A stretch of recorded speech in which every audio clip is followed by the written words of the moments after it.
वक्त आने पर सूबाई असम्बलियां तोड़ी जा सकती हैं। 13 जमाती इत्तेहाद इलेक्शन से फरार हो रहा है। साबिक वजीर दाखिला शेख रशीद ने एक ट्विटर पैगाम में हुकूमती कारकर्दगी का पोस्टमार्टम कर दिया। कहा, एक तकर्री सब पर भारी हो गई।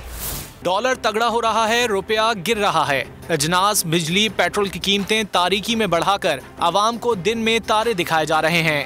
शहबाज हुकूमत में ताकतवर बेकसूर और गरीब कसूरवार ठहराया जा रहा है। साबिक वजीर दाखिला शेख रशीद ने एक ट्वीट में शहबाज हुकूमत का पोस्टमार्टम कर दिया। कहा, रात 2 बजे पेट्रोल की कीमतें बढ़ाकर शब खून मारा गया। लंदन, अमेरिका के महंगे होटलों में ठहरने वालों को एहसास ही नहीं, पाकिस्तानी सैलाब और डेंगू से मर रहे हैं।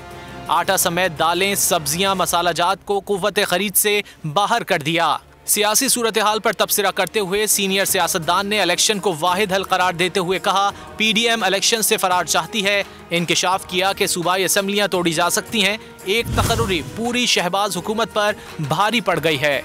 मैं हूँ इमरान रियाज खान। अब आप मुझे देख पाएंगे सिर्फ बोल न्यूज़ पर।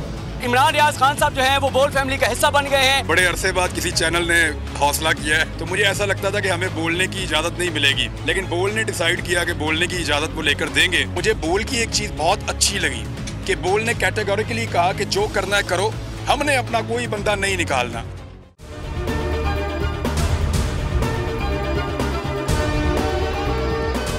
सबसे ज्यादा व्यूज, सबसे ज्यादा रील्स और सबसे ज्यादा रेटिंग के साथ बोल अब भी नंबर 1 पोजीशन पर बरकरार। सब्सक्राइब करें और बेल दबाएं ताकि कोई खबर रह न जाए।